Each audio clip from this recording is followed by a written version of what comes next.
자, 우리 저번 시간에 1문단 봤는데 1문단 다시 봅시다. 그죠? 얼마 안 되니까. 그래야 흐름이 이어지니까. 자, 첫 번째 문장 정신과 물질 나오고요. 그지? 두 번째 문장 정신은 과연 물질, 곧 육체와 별도로 존재하는 것인가? 여기 나왔네. 뭐에 대해서 이야기하고 있다고요? 뭐하고 뭐? 정신이 있고 그 다음에 뭐가 있다? 육체가 있다. 육체는 다른 말로 뭐로 쓰고 있다? 물질이라고 쓰고 있다. 얘네들은 과연 별도로 뭐 하는가? 존재하는 거. 그치?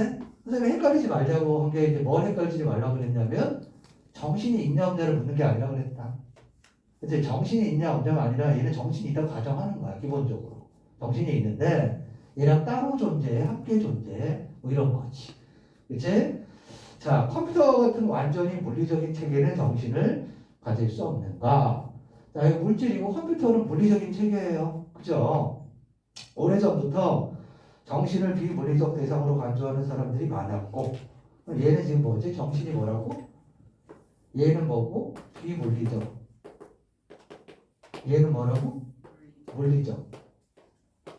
그죠? 잠깐 바꿔 쓴다 그랬어. 많았고, 지금도 다르지 않대. 이렇게 육체는 원자로 이루어져 있고, 이게 뭐로 지금 바뀌고 있다고? 원자로 이루어져 있고, 화학적 뭘 띈다고? 조성을 띈다고. 그치? 네, 띄고, 육체는 원자로 이루어져 있고, 화학적 조성을 띠지만, 정신은 비물리적 대상이라고 주장하는 이론이 바로 뭐라고? 이원론이라고. 그러니까 이렇게 이야기하는 게 뭐라고요? 이원론이라고. 그제? 이원론이 나왔습니다. 이해 견조. 동일론은 정신은 육체 그 중에서 두뇌. 그러니까 이제 이거에 견조 그랬으니까 대립되는 거야, 그제? 뭐가 나오냐면 동일론이 나온다고 그러는데 동일론은 뭐하고 뭐는 같다? 정신하고 육체는 같다. 그제? 특히 이 정신은 뭐랑 똑같은 거다? 두뇌로 존재한다. 그 얘기네, 그치? 두뇌의 물리적인 상태와 동일한 것으로 존재하지 육체와 독립적으로 존재하지 않는다고 주장한다. 그다음에 선생님 이거 단어 바꾸라 그랬다. 뭐라고 바꾸라 그랬냐면 무엇인가가 독립되어 존재하지 않는다는 것을 증명하기 위해서는 이 무엇이 뭐라고? 무엇이 뭐라고? 무엇인가가 독립되어 존재하지 않는다. 이것은 뭐라고? 정신이라고. 그치? 그러니까 단어를 바꾼다 그랬잖아. 이게 무엇이잖아. 그치? 무엇인가 독립되어 존재하지 않는다는 것을 증명하기 위해 그것이 독립적으로 존재할 모든 가능성을 들여다보며 이럴 필요는 없대요. 다만 이렇게 하면 된대. 그러니까 1번 단은 뭐야? 얘들아 화제 제시하고 있는 건데 정신하고 육체가 별도로 존재하냐? 같이 존재하냐? 별도로 존재한다고 이야기하는 게 뭐다? 이원론. 함께 존재한다는 게 뭐다? 동일론. 결국 이원론과 동일론에 대해서 이야기하는 거다. 그제? 그 다음에 선생님이 되게 강조했던 거지. 원전의 X선은 그러면서 강조했습니다. 그치? 원전의 X선은 눈으로 볼 수 없지만 이게 뭐라고 친구들아? 원자가 나오고 뭐가 나온다? X선이 나오는데 이건 눈으로 볼 수 없어. 그치? 그러니까 얘는 문맥 속에서 뭘 말하는 거라고? 정신을 말하는 거라고. 그치? 그래서 선생님이 강조했던 게 이거였다. 일문단에서는 원자가 뭘로 쓰였다? 육체하고 연관된 걸로 쓰였단 말이야. 1문단에서는. 근데 2문단에서는 이 원자가 뭐하고 연관된 걸로 쓰였다고요? 정신과 연관된 거라고 쓰였다고. 그치? 오케이? 이걸 배워야 돼. 이 측면에서. 자, 봐봐. 지금까지는 우리가 뭘 많이 했냐면 의미가 같은데 표현이 다른 거에 주목을 했단다. 같은 의미 다른 표현에 주목을 했단 말이야. 예를 들면 이런 거였잖아. 셀룰로스와 같은 뭐가 나왔냐면 섬유소라고 되어 있었거든. 그럼 어디서는 뭐라고 쓰고 셀룰로스라고 쓰고 어디서 뭐라고 써? 섬유소라고 쓰는 거야. 사실은 뭐 한 건데? 똑같은 건데. 뭐 같은? 녹말과 같은 뭐라고 쓰고 있다고요? 비섬유소라고 쓰고 있다고. 그치? 근데 사실은 얘하고 얘는 같은 건데 뭐를 다르게 한다? 표현을 다르게 한다. 우리 모의평가 이런 거 나온 적 있었다? 자유의지하고 결정론 나오면서 반자유의지 논증에서는 이런 지문 알아요? 반 뭐가 나오냐면 자유, 의지, 논증. 요거 모의고사에 나왔던 거잖아. 그치? 얘네들은 인간에게 자유의지가 없다고 보는 거야. 그치? 반자유의지 논증은 뭐라고 얘기하냐면 나중에 또 하겠지 뭐. 어떤 의미의 선택이 둘 중 하나네. 어떤 선택이 있다? 근데 이 선택은 선결정되어 있거나 무작위래. 우리가 어떤 선택을 한단 말이야. 재수를 선택해. 그럼 그 재수는 먼저 결정되어 있거나 무작위래. 그리고 뭐가 나오냐면 무작위라고 하는 것은 선결정되지 않았다는 것을 의미한다고 하거든. 이게 나중에 선생님이랑 다룰 기회가 있을지 모르겠는데 이게 문제를 출제하는 방식이고 글을 쓰는 방식이야. 자, 어떤 선택을 해요. 딸기 우유를 선택했단 말이야. 근데 그건 결정되어 있거나 무작위래. 근데 이 무작위 또 한 번 설명해 놨다. 뭐라고? 선결정되지 않은 거라고. 그럼 이건 이렇게 바꿀 수 있겠네. 임의의 선택은 선결정되어 있거나 선결정되지 않았다는 거다. 그치? 이 둘이 무슨 관계거든? P이거나 나P는 무슨 관계야? 배종률이란 말이야. 그치? 그러니까 둘 중에 하나는 반드시 참여해야 돼. 요렇게 쓰는 거하고 요렇게 쓰는 건 다르거든? 그리고 글을 쓸 때 그거 어떻게 써놨냐면 어떤 문단에서는 무작위라고 쓰고 어떤 문단에서 뭐라고 쓴다고? 선결정되지 않았다고 쓴다고. 어떤 문단에서는 셀룰로스라고 쓰고 어떤 문단에서는 뭐라고 쓴다고? 섬유소라고 쓴다고. 그치? 그러면 지금까지 우리가 해왔던 게 이거란 말이야. 의미가 같은데 표현을 다르게 했어. 그런 거 좀 주목하자거든. 예를 들면 소설에서도 그런 게 있잖아.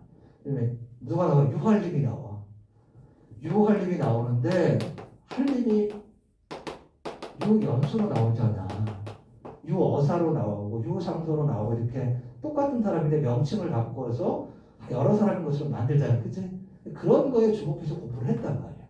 근데 또 하나 추가를 하면 같은 의미 다른 표현도 매우 중요하지만 뭔데 다른 의미인데 표현이 같은 거지.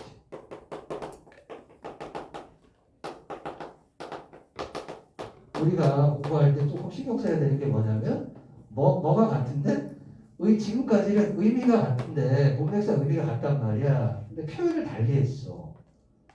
그지? 셀룰로스와 같은 섬유소, 녹말과 같은 비섬유소 이렇게 하면서 이 둘이 뭐 한 거다? 사실은 같은 건데 달리 표현해서 그거의 정점이 친구들아. 이 같은 의미 다른 표현의 정점이 뭐냐면 이거잖아. 같은 의미 다른 표현의 정점이 해결 변증법이거든.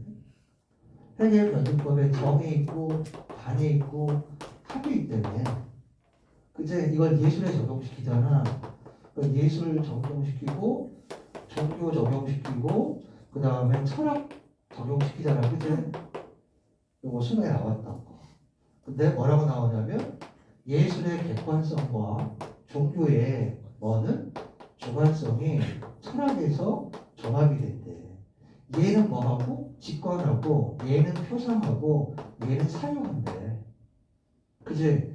얘의 주관성과 얘의 객관성 주관성이야. 얘의 뭐하고 외면성하고 얘의 내면성이 얘에서 종합된대. 이게 뭐라고 선생님 생각하냐면 같은 의미를 다르게 표현하는 것의 끝판왕이라고 생각하거든. 2022학년도 수능에 이게 나왔잖아. 정반합 변증법 해결 변증법 나오잖아요.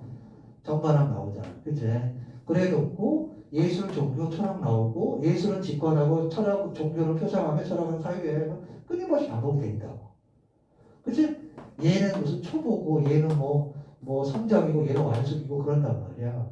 그러면 뭐 이렇게 만드는 거잖아. 예술은 표상하고 종교는 직관하며 오답을 만들때. 근데 얘네들 같은 항목으로 묶어버리면 이런 거에 안 낚일 거 아니야. 정보가 많을수록. 여기까지는 우리가 신경 써서 했단 말이야. 근데 이 지문에서 배워야 될 건 뭐다? 똑같은 원자인데 완전히 문맥 속에서 반대로 쓰고 있다는 거야. 그걸 기억하자고. 됐지? 요거 중요한 거야. 우리가 지금 이게 독해잖아. 그치? 요 두 가지 생각해보자. 다른 의미인데 표현이 같은 거하고 같은 의미인데 다르게 표현하는 거하고. 그치? 그러면 선생님 생각에 이렇다는 거야. 왜 이렇게 쓰냐고요. 그냥 원자 안 하고 그냥 X선만 써도 되잖아. 여기서 X선은 눈에 안 보이지만 X선을 가정해야 어떻게 쓸 수 있잖아. 근데 굳이 원자를 썼잖아. 그치? 이런 거 뭐라고 생각하자? 우리가 독해 과정에서 읽을 때 체크하자는 거야. 오케이? 중요 정보라고 생각하자. 이런 거 뭐라고 생각하자? 출제 요소라고 생각하자. 선생님이 강조하는 건 읽을 때 반응하는 거. 읽을 때 이거 좀 중요한 거 아닌가? 생각하고. 됐지? 이 지문에서는 그것만 배워도 될 것 같아. 되게 특이한 거거든. 그러니까 보통은 같은 말을 다르게 써가지고 헷갈리게 만드는데 얘는 같은 말을 다르게 쓰는 거다. 이거 꼭 정리하자. 오케이? 그래. 자, 눈으로 볼 수 없대. 그것을 가정함으로써 다양한 현상들을 잘 설명할 수 있다. 이원론자는 정신도 그랬잖아. 정신도 그랬으니까 원자 X선하고 정신은 같은 거지. 눈에 보이지는 않지만 있다고 가정하는 거. 그치? 정신도 눈에 보이지 않지만 그것을 가정해야 설명할 수 있는 특성들이 있다고 주장한다. 이원론자의 주장을 소개하는 거야. 그치? 오케이? 자, 그래. 뭐나 뭐는 뭐하고 같다. 문맥 속에서 원자하고 X는 정신과 같다. 그치? 일본 단어하고 다르다. 라이프니츠는. 자, 봐봐. 그러니까 이원론자들의 주장을 소개하는 거지. 이원론자들은 원자나 X선은 눈에 보이지 않지만 원자나 X선을 가정해야 설명할 수 있는 게 있잖아. 그치? 눈에 안 보인다고 공기가 없는 건 아니잖아. 정신도 마찬가지잖아. 눈에 안 보인다고 없는 건 아니다. 있다. 그리고 누가 나왔니? 라이프니츠가 나왔지. 그럼 라이프니츠는 누굴까? 어떤 주장가? 이원론자인 거야. 무슨 말인지 알겠습니까? 당연히 라이프니츠는 뭘까? 이원론자인 거야. 아니 지금 선생님이 뭐라 그랬어? 문단은 뭐에 다니? 문단은 생각이 아니야. 아니? 하나의 문단에는 하나의 생각만 있는 거야. 지금 이 문단은 누구의 주장을 소개하는 거야? 이원론자들의 주장을 소개하는 거야. 그치? 그리고 사람 이름이 나왔어. 그러면 이 라이프니츠는 뭐라고 보면 돼? 이원론자라고 생각하면 돼. 그리고 그 뒤에 뭐가 나오지? 동일자 식별 불가능성의 원리가 나오지? 이것도 무엇과 연관되는 거라고 생각하면 돼? 이원론과 연관되는 거라고 생각하면 돼. 친구들아, 기본 중에 기본인데 우리가 놓치고 있는 게 뭐냐면 정말 기본 중에 기본이거든? 응? 모든 선생님들이 강조하는 기본 중에 기본인데 우리가 놓치는 게 이거야. 문단은 생각의 단위라는 거다. 하나의 문단에는 하나의 생각만. 네? 오케이? 그런 관점에서 라이프니츠는 이원론자라고 생각하자. 그치? 라이프니츠는 지금 이원론자 얘기하고 라이프니츠 나왔잖아. 네? 그러니까 이원론자라고 생각해야지. 만일 X와 Y가 동일하다면 동일하지 않다고 전제하는 거야. X하고 Y가 동일하다면 이들이 똑같은 특성을 갖는다는 동일자 식별 불가능성의 원리를 제시했는데, 자, 봐봐. 라이프니츠가 X하고 Y가 동일한데 X하고 Y가 뭘까? 그래, 흐름에 적용시키면 X하고 Y가 뭘까? 정신하고 육체겠지. 그러니까 자꾸 친구들아, 자, 봐봐. 일반적 진술을 구체적 진술로, 구체적인 진술을 일반적 진술을 자꾸 바꾸는 연습을 해야 돼. 그래야 글을 추상적으로 안 읽는 거야. X하고 Y는 당연히 지금 뭐 얘기하는 거니까? 정신하고 육체 얘기하는 거니까. 정신과 육체가 별도로 존재하나? 안 하나 이야기하니까. 그치? 그 다음에 이원론자는 정신이 있다 이거잖아. 정신이 없는 건 뭐고? 우리고. 그렇잖아. 정신이 없는 건 우리고. 이원론자는 정신이 있대. 그리고 누가 나와? 라이프니츠가 나와. 그 다음에 X하고 Y가 같다면 이라고 되어 있잖아. X, Y가 뭐야? 당연히 X하고 Y는 정신하고 육체가 있지. X하고 Y가 같다면 이 둘을 뭐 할 수 없어? 식별할 수 없다며. 식별할 수 없는 게 동일자 식별 불가능성의 원리가 되겠지. 그치? 자, 라이프니츠는 원리를 제시했어.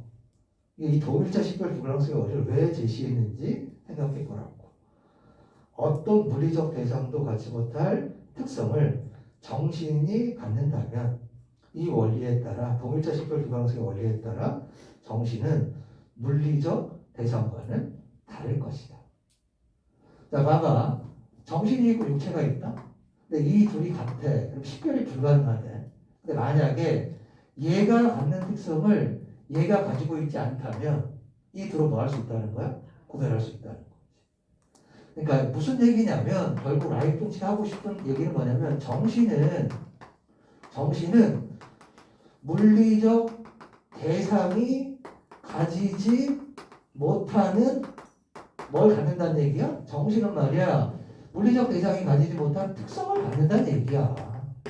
그래서 덕이란 게 아니라는 거야. 그래 그럼 자 됐지? 어쨌든 이 문단은 무슨 얘기하는 거다? 이원론자들의 주장을 소개하는 거다. 오케이? 친구들아 주장을 나타내는 글을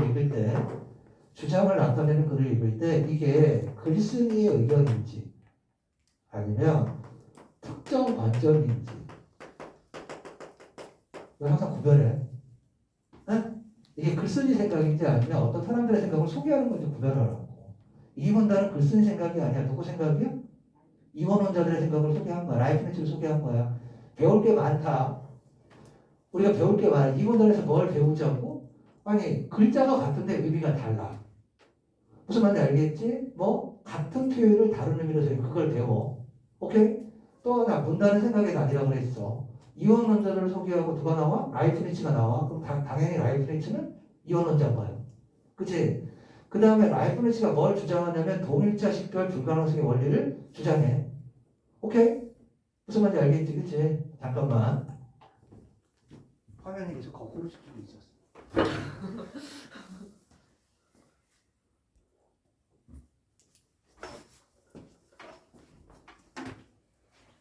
만약에 유튜브 복습하고 싶으면 이렇게 해.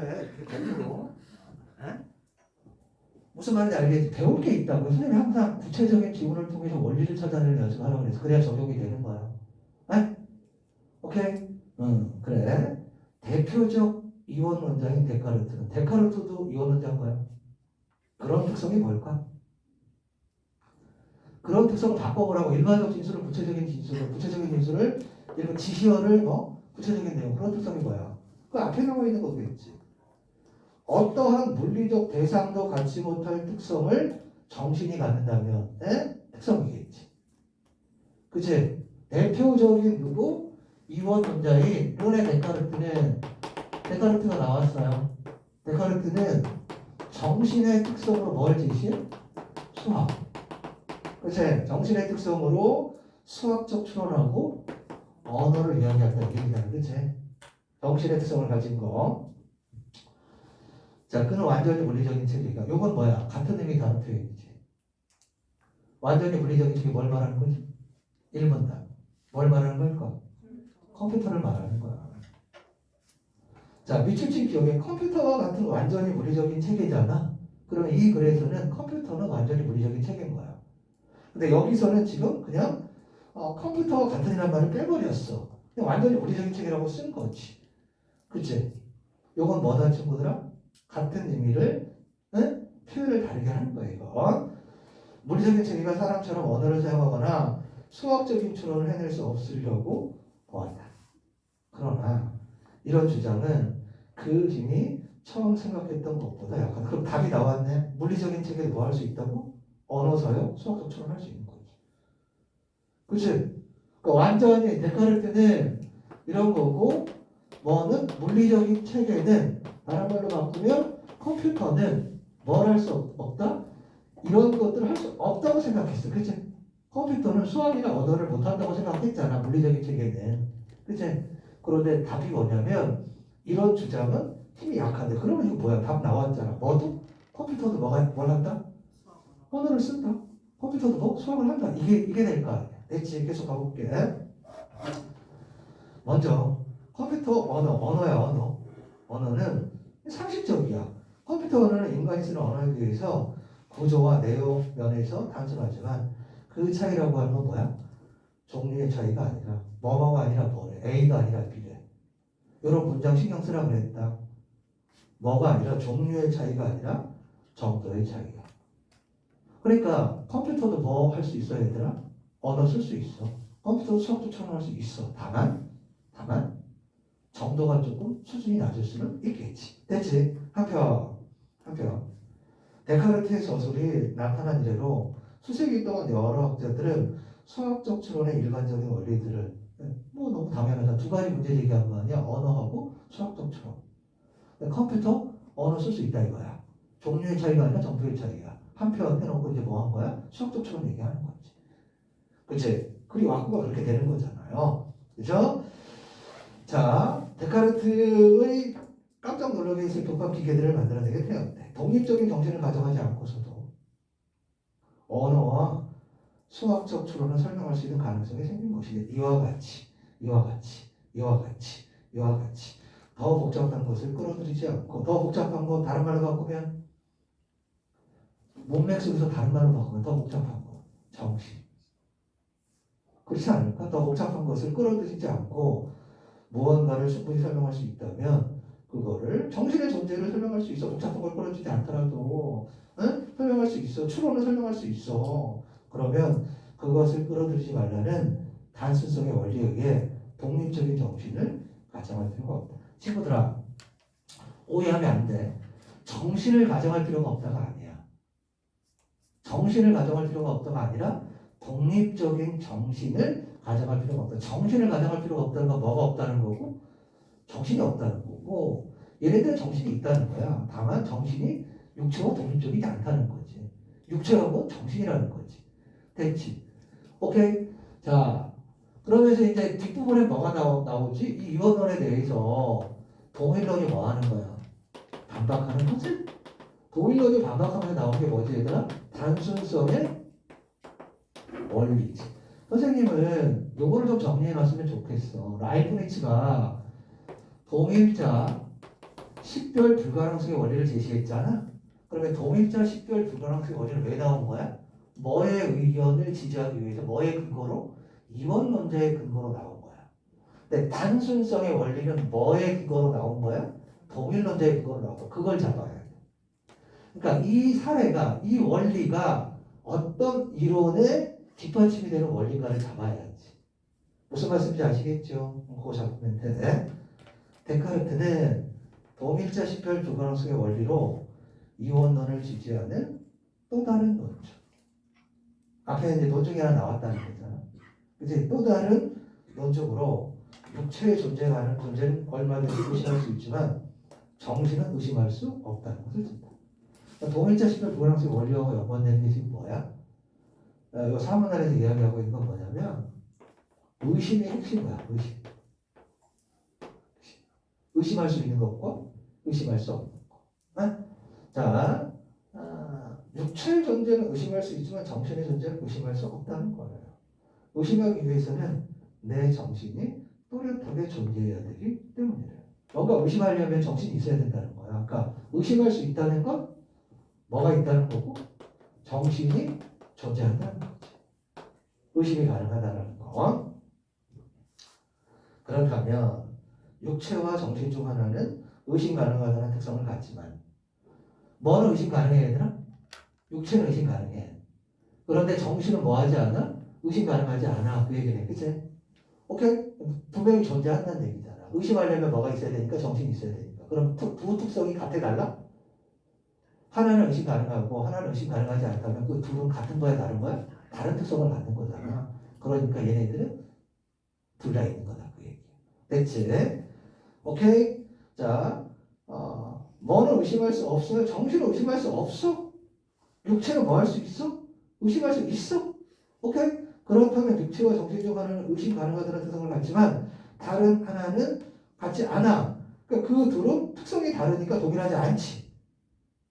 무슨 말인지 알겠습니까? 이 논증을 평가하기 위해 평가를 다른 말로 바꾸면 비판이야. 이 논증을 평가하기 위해 그걸 다른 말로 바꾸면 비판이라고요. 그치? 자, 선생님이 정리해 볼게. 데카르트가 동일자 식별 불가능성의 원리를 얘기했어. 뭐가 나오냐면 정신의 존재는 얘는 의심할 수 없대. 육체의 존재는 의심할 수 있대. 예를 들면 이런 거야. 뭐 얘기가 길어지지만 육체의 대표적인 감각이란 말이야. 우리가 빨간색을 봤다고 생각했는데 그 빨간색이 아닐 수 있단 말이지. 예를 들면 어두운 조명 아래에서 어두운 감각이 있고 지각이 있거든. 그러니까 지각은 감각에 의해서 변하지 않는 거야. 빨간색 사과가 있어. 응? 그러면 우리가 여러 개의 빨간색 사과를 보고 머릿속에 정리를 한다. 사과는 빨갛다고 정리를 해. 그게 지각의 형성이야. 응? 근데 그 실제 빨간 사과를 깜깜한 데서 보는 거야. 그럼 어떻게 보여? 빨갛게 안 보이겠지. 그래도 우리 머릿속에서는 사과를 뭐라고 생각해? 빨갛다고 생각하잖아. 파란 조명 아래에서 사과를 봐봐. 그럼 사과가 뭘로 보이겠니? 파랗게 보이겠지. 아니, 그럴 수 있잖아. 그렇다고 그 사과가 파래지는 거 아니잖아. 그러니까 파란 조명 아래에서 보는 가변적으로 우리가 인식하는 건 감각이란 말이야. 이해되니? 그런 감각을 통해서 지각을 형성하는 거야. 선생님 수업이 그런 수업인 거야. 공부가 그런 거야.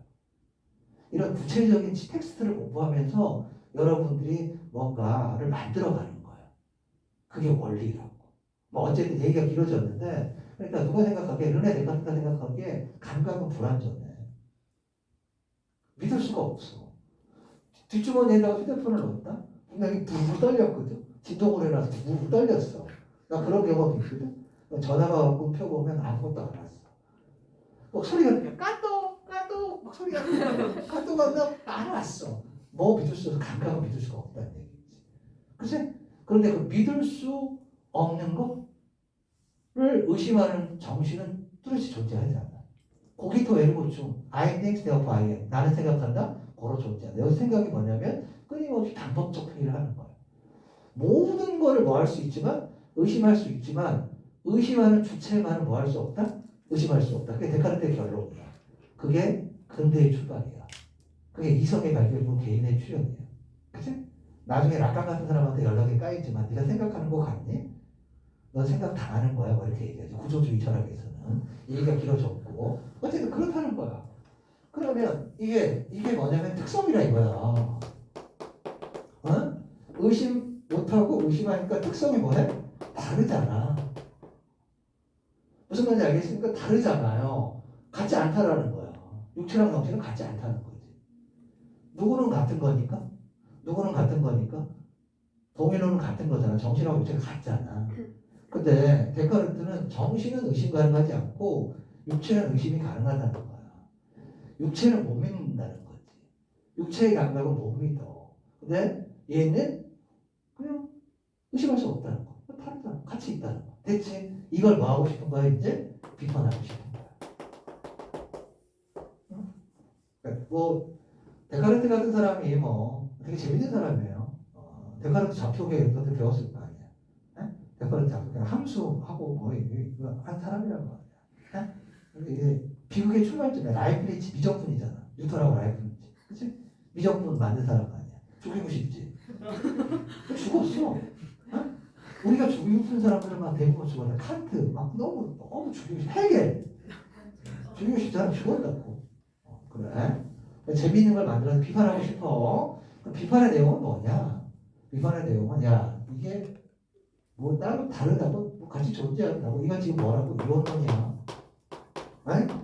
자 이걸 평가하기 위해서 사실은 같은 사람이야. 같은 사람인 정약용과 다산을 생각해 보자. 목민심서를 정약용이 썼다는 건 의심하지 않더라도 다산이 썼다는 건 얼마든지 의심할 수 있다. 이 사례를 잘못 들었어. 진달래꽃 아니야 얘들아? 나보기가 역경 가실 때는 알아요? 누가 썼니? 누가 썼니? 김정식이 썼지. 그치? 진달래꽃 김정식이 썼잖아요. 날개라는 소설 알아요? 날개? 누가 썼어요? 김혜경이 썼지. 네? 네. 이 새끼들 의심하네. 또 뭐 있어? 여승 알아요? 여승? 네. 여승은 합작을 하고 저를 했다? 누가 썼어요? 백기영이 썼지. 네? 아니요. 백기영이 쓸 거 아니? 백서. 흰 바람벽에 있어. 나와 나타샤와 당나귀. 백기영이 쓴 거잖아. 아니? 3대 알아요? 3대? 3대? 이거 누가 썼어? 영횡보가 썼지. 선생님 지금 뭘 가르치는 거예요? 얘들아, 김소월의 본명이 김정식이야. 이상의 본명이 김혜경이야. 백석의 본명이 백기행이야. 영상섭의 호가 횡보야. 그러면 선생님이 지금 너희들이 아는 작품을 다, 진달래꽃 나무기가 정식이가 누구지? 선생님이 만약에 그 진달래 꽃을 김정식이 썼어 그러면 의심하잖아. 근데 김소월이 썼어 그럼 의심 안 하잖아. 그러면 누구하고 김정식하고 김소월은 하나는 의심 가능하고 하나는 의심 가능하지 않잖아. 그럼 그 둘은 뭐가 되지? 사실은 같은 사람인데 다른 사람이 돼버리잖아. 이해되니? 어떤 것이 의심 가능하고 의심 가능하지 않다고 해서 그게 반드시 뭐 다른 건 아니라는 거야. 이걸 비판하는 거야 진짜. 이해됐어? 그러니까 다산 정약용은 너희들한테 안 와닿았잖아. 왜냐하면 너희들은 다산도 모르고 정약용도 모르거든. 그렇잖아. 근데 김소월은 들어갔거든. 그치? 이해됩니까? 이해돼요? 네. 자, 무정 누가 썼어요? 춘원 이광수가 있거든. 네? 춘원 이거 이제 한번 대학원 시험에서도 한번 나온 적이 있어. 무어의 노변이라는 게 한번 나온 적이 있는데 춘원은 춘원이라는 말하고 춘원은 이광수라는 말은 자 춘원은 춘원이라는 말이 있다. 춘원은 이광수다가 있어요. 기린 생각하지 마. 이광수 있는데요. 춘원은 춘원이가 뭐지? A는 A이다잖아, 그치? 얘는 A는 B이다지. 그러면 A는 A다는 똑같은 말을 반복하니까 의심 가능하지 않잖아. 그치? 동어 반복이니까 어떻게 의심이 가능하겠냐. 근데 A는 B이다는 만약에 춘원이 이광수라고 하는 걸 모르는 사람은 의심 가능하지. 그럼 얘는 의심 가능하지 않고 얘는 의심 가능하지 하잖아. 그치?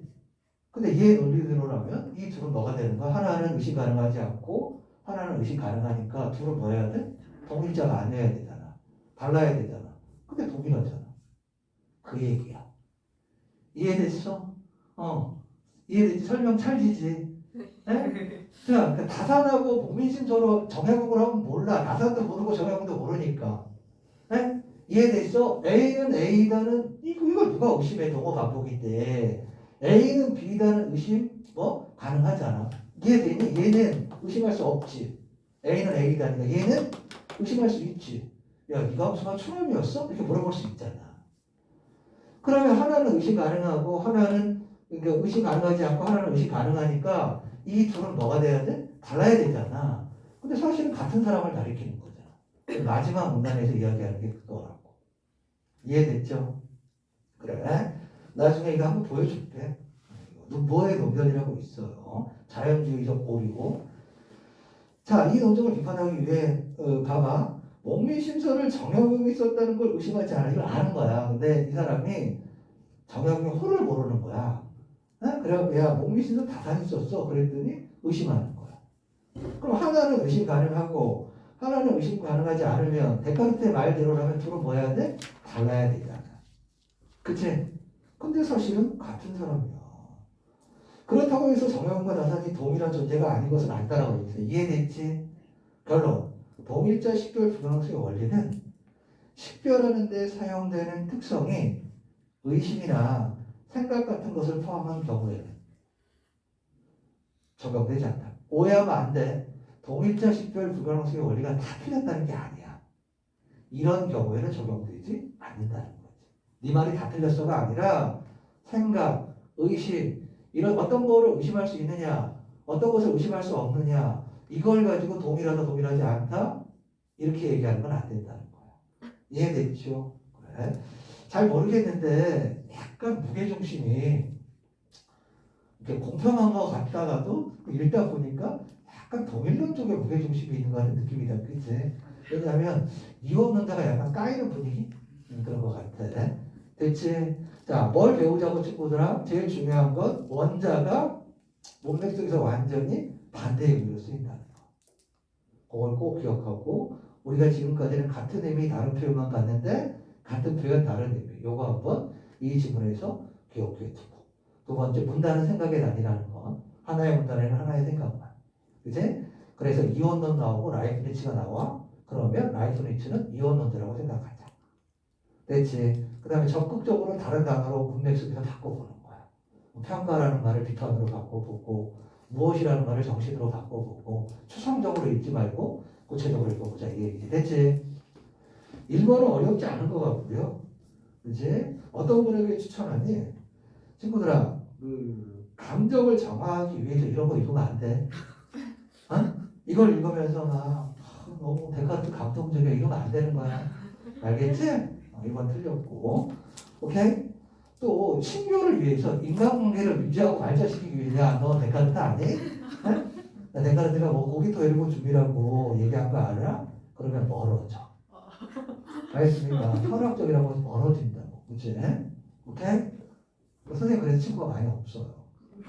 너무 현학적이야. 막 얘기하고 막 데카르트 얘기하고 막 락강 얘기하고 막 이런단 말이에요. 멀어진다고요. 안 돼. 3번. 이게 뭐 기술은 아니죠? 기술에 적용되는 원리도 아니고 사회현상의 원인도 아니지. 이제 인간과 세계를 이야기해요. 인간하고 사물. 이게 뭐야? 컴퓨터하고 인간이 뭐가 다르냐? 정신과 육체가 분리되냐 같이 있냐? 이런 얘기니까 답은 5번이 되겠지. 됐죠? 자, 위크를 통해 알 수 있는 내용으로 가장 적절한 거. 끝에서 네 번째 줄에 다산이 있었어도 쓰지 않았다고 의심하는 것은 논리적으로 모순된 게 아니네. 그치? 네, 글을 읽다 보면 이 문장을 왜 얘기했지 하는 생각이 조금 들었어야 돼. 그치? 자, 현실에서 발생한 일이라도 말을 바꾸면 다산이 썼어도. 그치? 다산이 쓰지 않았다고 의심할 수 있잖아. 그 논리적으로 모순된 거 아니지. 그치? 답은 1번인 거지. 됐지? 이거는 왜 틀렸어요? 이원론은 완전히 물리적인 체계에도 정신이 독립적으로 있다? 오해하면 안 돼, 얘들아. 물리적인 체계하고 정신이 따로따로 이렇게 둘 다 있다는 거지. 거기에 정신이 독립적으로 있다고 생각하는 게 아닙니다. 이해되냐? 그래. 3번. 원자나 X선은 눈에 보이지 않는다는 점에서 물리적 대상이 아니다. 여기서 눈에 보인다, 보이지 않는다가 물리적 대상이다, 대상이 아니다를 결정짓는 근거가 아니에요. 그러니까 원자나 X선이 왜 나왔는지를 살펴보시라고요. 이번 문제 되게 좋은 문제거든. 그러니까 다른 선택지들이 되게 잘 만들었어. 왜 틀렸는지 이유를 좀 생각해봐. 알겠지? 페이지 넘겨서 3번 문제 보도록 하겠습니다. 선생님 해설지 좋지? 그치? 해설지 한번 읽어봐. 3번. 이것도 많이 틀렸다. 많이 틀렸는데 뭐와의 관계 속에서 생각해보는 게 좋냐면 3번하고 1번이 어떻게 다른지를 생각해보면 돼. 3번이라고 답한 친구들은 논리적 구조를 조금 더 해야 돼. 3번하고 1번은 질문이 다른 거야. 지금 기억의 질문은 뭐냐면 친구들아, 컴퓨터와 같이 완전히 물리적인 체계가 정신이 있느냐 없느냐지. 정신을 가질 수 있냐 없느냐지. 3번이 답이 아닌 이유는 뭐냐면 종류가 들어가는 거예요. 종류. 그러니까 3번 기술이 발달하면 인간과 종류가 다른 정신을 가질 것이다라고 하는 건 정신을 가질 수 있느냐 없느냐에 대한 물음이 아니고 정신이 있는데 어떤 종류의 정신을 가져라고 묻는 거라고요. 무슨 말인지 알겠습니까? 네? 자, 동일론자는 당연히 인간과 같은 정신을 갖겠다고 이야기하겠지. 답은 1번이지. 됐지? 이 글 되게 어려운 글이다, 친구들아.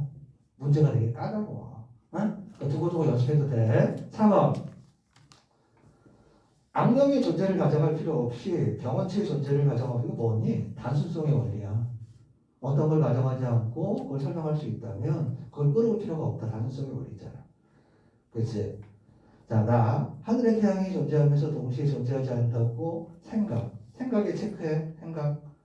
생각할 수 없지만 생각할 수 있다. 이랬어요. 생각할 수 없지만 생각할 수 있다. 그랬어요.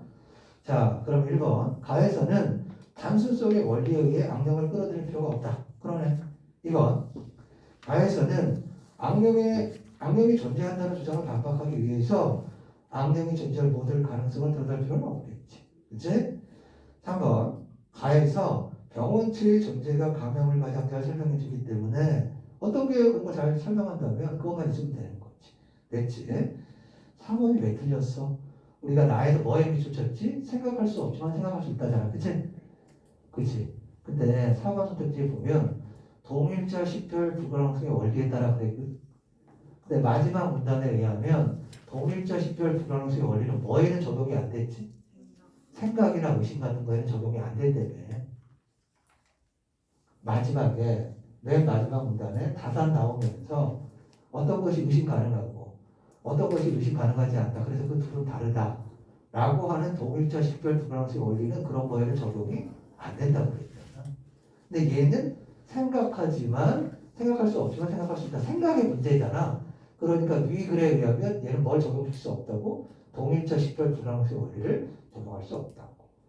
문제들이 상당히 까다롭죠. 그래? 5번 A에 드러난 동일론의 주장에 대해 이원론이 비판을 해. 먼저 뭘 해야 돼?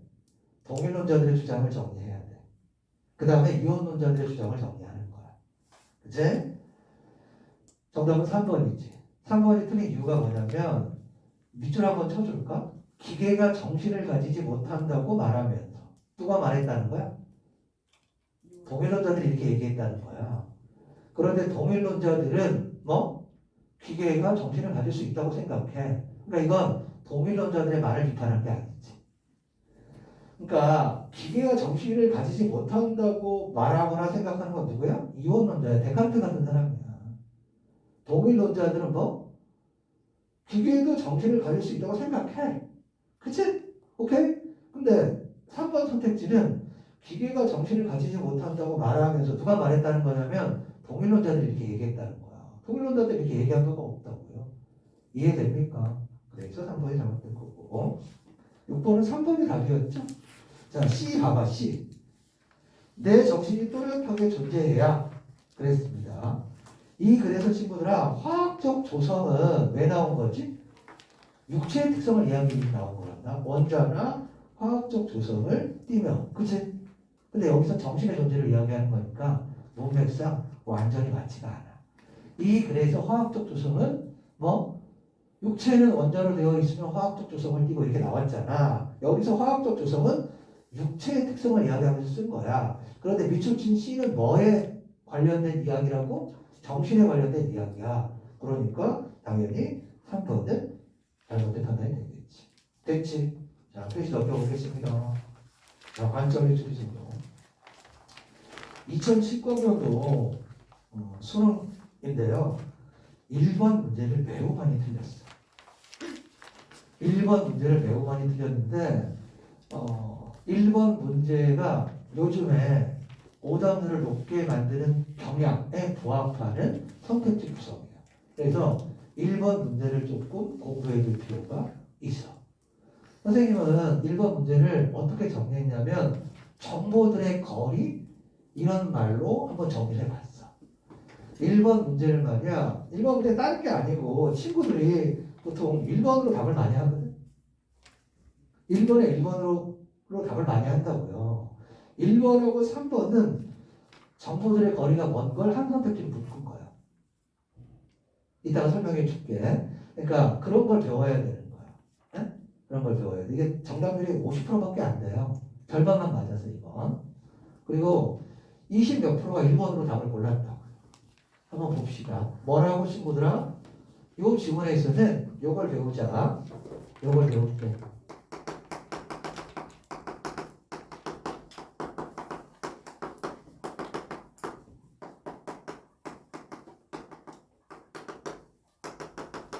매력적인 오답은 왜 매력적인가?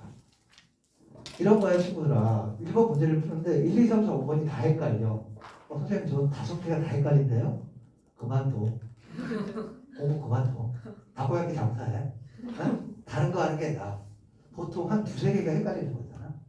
그럼 너희들이 정리를 해줘야 되는 거야. 얘네들은 왜 그럴듯하지? 어떻게 만들었길래 그럴듯하지? 얘들아 그럴듯한 이유가 뭐냐면 1, 2, 3, 4, 5번 오답 선택지도 다 내용이 글에 있는 거야. 무슨 말인지 알겠습니까? 이게 무슨 갑자기 이거의 내용으로 일치하지 않는 것 막 읽었는데 답 선택지가 재수는 힘들어. 어? 오늘 급식은 맛있어 뭐 이런 게 나오는 게 아니잖아. 막 글에 있는 내용이 나오기 때문에 헷갈리는 거. 그치? 오케이? 요거 배운다. 매력적인 오답 뭐냐면 선생님 이렇게 이름을 붙여봤어. 정보들의 거리요.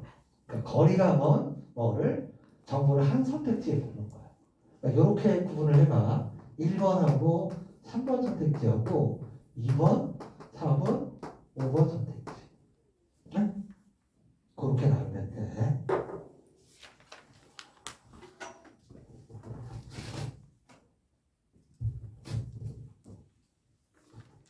쫓아오기는 좀 힘들 수 있어도 선생님 이상한 얘기해서 잘 들어보지 못한 얘기를 해서 이상한 이렇게 쫓아오기 힘들 수도 있어도 잘 쫓아오면 얘 놀라게 바뀔 거예요. 자꾸 생각하는 연습을 하라고. 네? 자, 그럼 한번 가볼게요. 수능 지문이잖아. 나머지는 뭐 많이 안 틀렸던 거 같고 뭐 나머지도 좀 틀렸는데. 네? 자, 사람은 살아가는 동안 약속을 해. 약속 잡으면 되지? 계약도 하나의 약속이야. 범주. 그럼 뭐가 더 큰 거야? 약속이 더 큰 거지? 계약보다. 그치? 계약도 하나의 약속이니까. 그렇잖아. 읽을 때 이런 생각이 딱딱딱딱 들어야 된다. 뭐 약속? 계약도 하나의 약속이라고? 그럼 약속이 큰 거네. 그치? 그러면 어떤 범주가 크다는 건 조건이 적다는 거야. 범주가 작아지면 작아질수록 조건이 많이 붙는 거야. 그렇지 않니? 무슨 말인지 알겠지? 그치? 그래. 하지만 이것은 약속과는 다르다. 일반적인 다른 약속처럼 계약도 의사표시가 합치하여 성립하지만 이때의 의사는 일정한 법률 효과를 발생을 목적으로 한다는 점에서 차이가 있다. 한 예로 얘까지 들었네. 얘까지 들으면 의미가 있는 거예요. 그치? 뭐 화제가 뭐야? 이거 지웁니다. 화제가 뭐니? 계약이지 여기까지. 뭐에 대해서 이야기하는 거야? 계약. 계약의 어떤 개념 같은 거 얘기하는 거잖아. 자, 계약은 뭐지? 의사표시가 뭐는데? 합치돼야 돼. 응? 오케이? 선생님 저 수능 국어 100, 선생님 수업 열심히 들어서 수능 국어 100점 맞으면 100만 원 주세요. 일방적으로 얘기하고 가는 거야. 계약 성립 이러고, 그치? 아니지, 선생님, 그래, 그렇게 하자. 라고 해야지 계약이 성립이 되지. 그러니까 상대방의 의사표시가 합치돼야 되잖아. 두 번째, 계약은 뭐? 약속이랑 다른 거. 법률 효과가. 그치? 법률 효과 발생을 뭐로 한다는 거야? 목적으로 한다는 거지. 그러니까 약속하고 계약의 다른 점이 뭐냐면, 계약은 여기 플러스가 된 거잖아, 조건. 그치? 얘는 공통점이고. 약속도 뭐다? 의사표시가 합치돼야지. 우리 내일 어디서 만나자 그러면 그래야지 약속이 되잖아. 그치? 오늘 점심시간에 점심 같이 먹자. 그래 놓고 걔가 안 온 거야. 너 왜 약속 안 지켜? 그럼 안 되지. 걔가 응 안 그랬는데 의사표시가 합치되지 않았는데. 그치?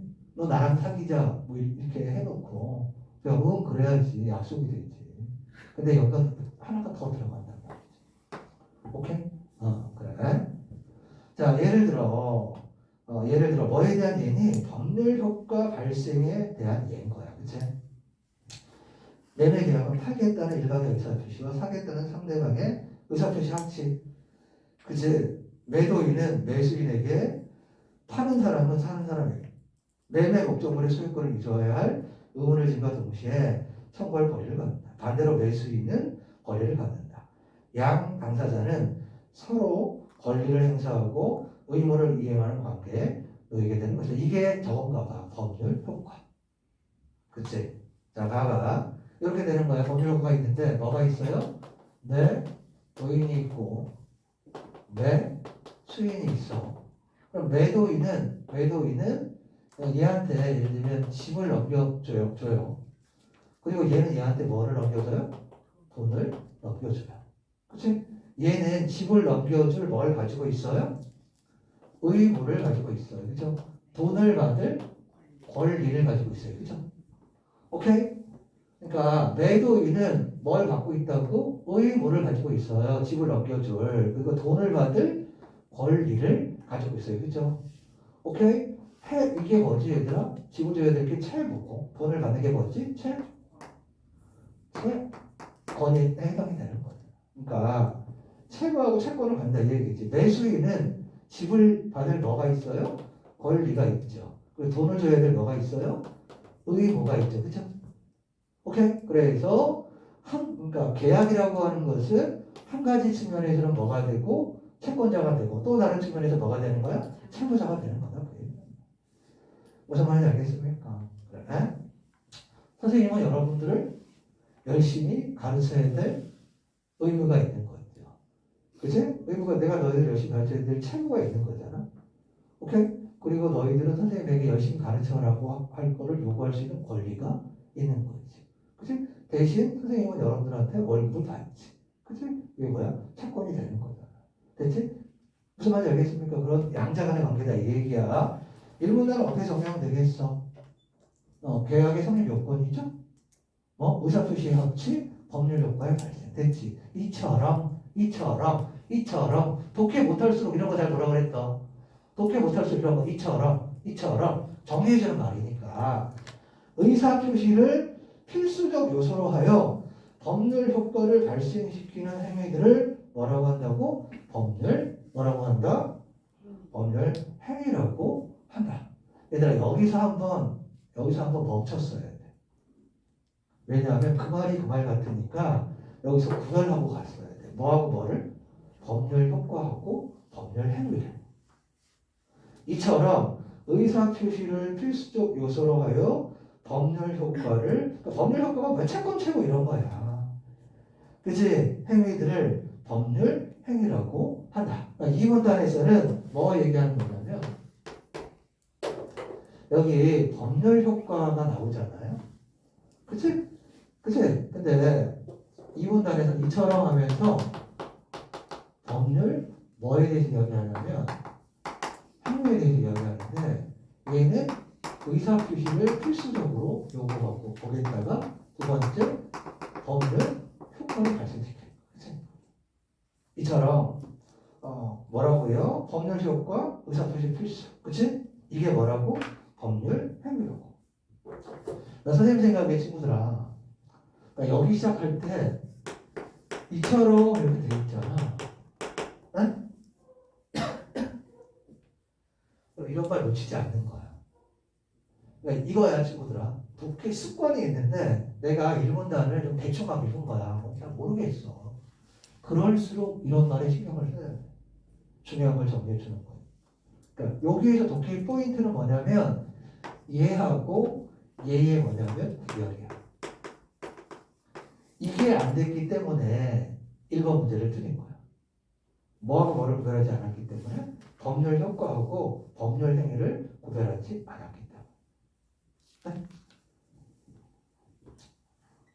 자, 계약은 법률 행위의 일종으로서 그러면 당연히 계약은 의사표시를 필수적인 요소로 하고 법률 효과를 발생시키겠네. 그치? 그렇잖아. 계약은 법률 행위의 일종이라며. 계약은. 이거의 대표적인 사례가 뭐라고? 계약이라고. 그치? 계약이 법률 행위라고. 그럼 의사표시를 필수적으로 하고 이제 법률 효과를 발생시키는 거야. 됐지? 당사자에게 일정한 청구권과 이해 의무를 발생시킨다. 청구권이 뭐지? 얘들 채권이야. 이해 의무가 뭐지? 채무야. 채권 채무. 그치? 청구권을 내용으로 하는 권리가 채권이고 청구권을 내용으로 하는 권리가 뭐라고 친구들아? 채권인 거야. 그치? 청구권을 권리로 하는 게 채권이에요. 오케이? 그 다음에 그에 따라 이행해야 될 의무가 채무라고요. 됐지? 얘들아 3문단에 첫 번째 문장 봐봐. 채권의 내용은 돼 있지. 채권의 내용은 찾았니? 채권의 내용은 민법과 같은 실제법에 규정하고 있고, 그러니까 이거의 내용은 어디에 있다고? 실체법에 규정되어 있다 이 얘기잖아. 그치? 그치? 여기 봐봐. 알리바바 말고 여기 봐봐. 어제 마트 가는데 무슨 술집이 있더라고. 술집이 알리바바야. 응? 그래서 내가 운전하면서 주차장에 들어가기 전에 선생님 아내한테 내가 학원에서 알리바바 말고 여기 봐봐 맨날 이러는데 그랬더니 박자 배수를 하는 거 너무 재밌대. 우리 남편 너무 재밌대. 재치가 넘친대. 그치? 그래서 선생님이 착하게 빠지는 거야. 착하게 빠져서 요걸 여기 와서 애들한테 알리바바 말고 여기 봐봐 할 줄 알았는데 이게 지금 빙하기지. 그치? 남극의 빙하지. 자 봐봐. 선택지 구성의 원리야. 지금 얘가 이문단에 있다가 이문단의 내용이야. 그치? 얘가 3문단에 있어요. 그죠? 이렇게 한번 정리해봤어. 이렇게 정리해봤어. 청구권은 채권이잖아. 그치? 그다음에 채권의 내용은 실체법에 있잖아. 그치? 그러면 A의 내용은 B에 있고 B는 C에 있잖아. 그치? 그리고 선택지를 이렇게 물어본 거야. 1번에 1번 봐봐. 1번에 1번 봐봐. 1번에 1번 보세요. 실체법에는 청구권에 관한 규정이 있다. 봐봐. 여기 봐봐. 이렇게 되어 있는 거지. 실체법에는 청구권에 관한 규정이 있다. 이걸 애들이 되게 못 골라내서 답을. 이게 틀렸다고 되게 많이 얘기했거든. 이해되니? 자, 다시. 자, 이렇게 맞는 거야, 친구들아. 이렇게. 요거를 알아야 돼. 요게 요즘에 추세야. 뭐가 추세냐면, 글의 내용이 길지 않아. 짧아. 그런데 정보들을 재조합하게 만들어. 거리를 떨어뜨려 놓고 선택지를 만들 때, 보통 얘들아, 어떤 선택지들은 나머지 선택지들은 1번하고 3번 빼고 나머지 선택지들은 한 문단만 보면 지워져. 그러니까 어떤 특정한 문단만 보면 지워지는 선택지가 있고 그 문단만 보면 안 지워지는 선택지가 있는 거야.